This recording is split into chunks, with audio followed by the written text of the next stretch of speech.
Good morning, everybody. Welcome back to Brelsford Family Homestead. I'm Darcy. We have a little bit of a problem with one of our meat birds, so I thought I would show you how we handle situations like this. So let's get to it. So this is what we've got here. My daughter found this meat bird like this.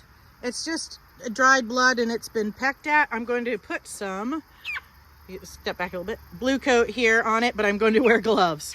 So what I'm assuming happened is I never put a second feeder in with my meat birds, and I always do. So now that they're bigger, but not quite ready to go on grass, not all of them can get around the feeder at the same time, so they peck at each other. My bad, I grabbed another feeder, and as soon as I put blue coat on here, I'll put another feeder in the coop. So this stuff is, will stain everything.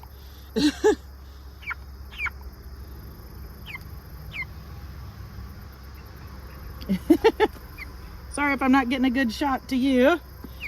I just put that on there. I managed to not get it all over, just a little bit on my glove there. Oh, I got some on my daughter, I'm sorry. Okay, so that will stay like that for a while, stained, but it's an antiseptic and it will also keep the chickens from pecking at him or her some more. So let's put them back in. My daughter's gonna go ahead and fill that feeder. Nobody else looks like they have been pecked or anything. They will be going out on grass real soon, a couple days, and we will be butchering our first set. Guess I should have given my daughter gloves too.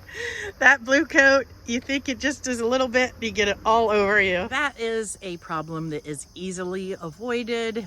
It was my bad for not putting another feeder in there.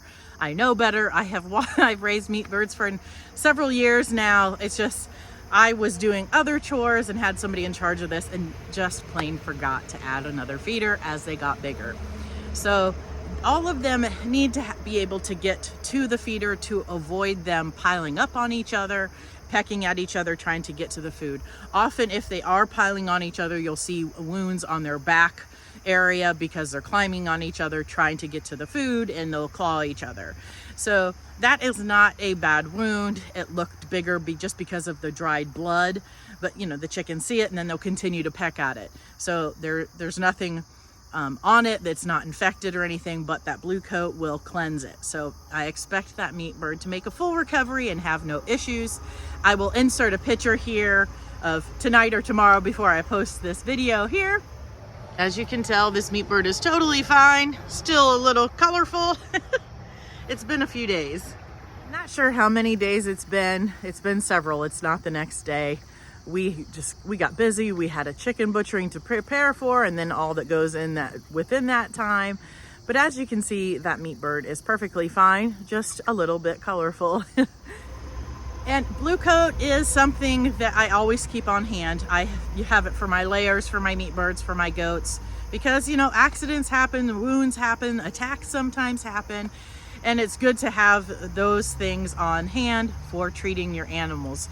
Usually there's not avian vets around to see a chicken and it would be very costly, and something like that is very simple to take care of yourself.